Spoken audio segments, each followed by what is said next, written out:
Have you ever wondered what it would be like to be 2 feet taller? These stilts are the perfect way to add a few feet to your height and see things from a different perspective.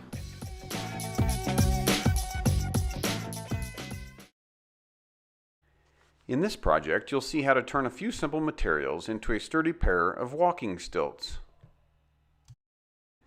The first step is to measure and cut the 2 triangular-shaped plywood footbed supports.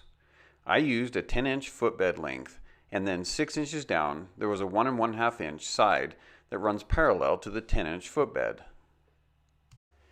After cutting the 2x2 boards to make 4 pieces that were 24 inches long, I was ready to attach the lower boards that go under the foot to the upper boards that attach to the side of the leg. The boards were marked to show the bolt locations 1 inch from the ends of the boards that are overlapping. A 6-inch overlap mark was also made on one of the ends of each of the boards. The upper and lower boards were clamped together with the 6-inch overlap marks lined up with the opposite board. They were then made parallel to each other. The holes were drilled through both boards while they were clamped together, so the holes would line up even if the holes were not drilled perfectly straight.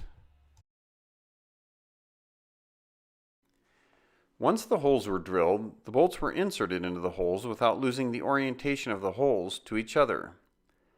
Fender washers were used to provide more support around the holes. To mark the hole locations on the triangular support boards, I lined up the top of the lower 2x2 boards with the top of the triangles so they were flush with each other, and then used a hammer to hit the bolt head. This made marks on the plywood supports where the bolt holes needed to be drilled. Once drilled, the plywood supports fit perfectly onto the stilts. The 3 pieces of wood were bolted together and the bolts were tightened. I then made a footbed by cutting a piece of plywood 10 inches long and 4 inches wide. This was screwed to the top of the lower stilt board and the triangular support. Pre-drilling the holes kept the plywood from splitting. If you are building the stilts for extended heavy use or for a heavier person, you will want to add another 2x2 board to the side of the triangular piece of plywood that is parallel with the 10-inch dimension. You will also need to use longer bolts at this location.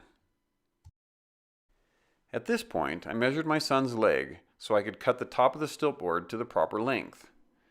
We made the top of the board so it would sit about 1.5 inches below his upper leg when it was bent.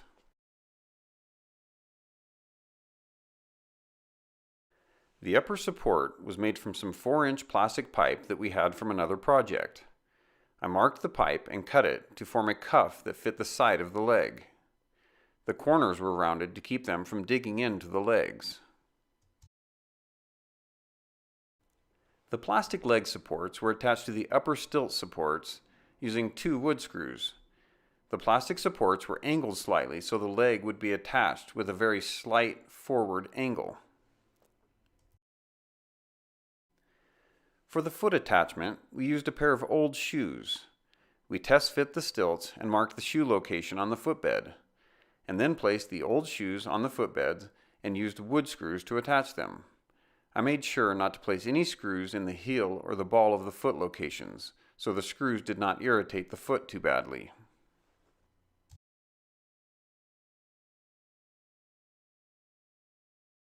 The leg attachment was completed by using fender washers and wood screws to attach a piece of 1-wrap Velcro to the backside of the upper stilt boards. I left a long overlap to make a strong connection.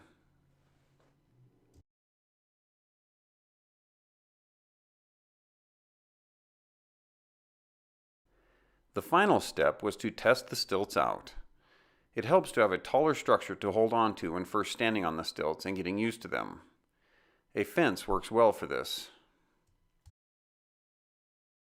After a little practice, my son was ready to move away from the fence and venture off on his own. If you liked this project, perhaps you would like some of my others. You can check them out at iCreatables TV YouTube channel. If you haven't already, please subscribe to iCreatables TV.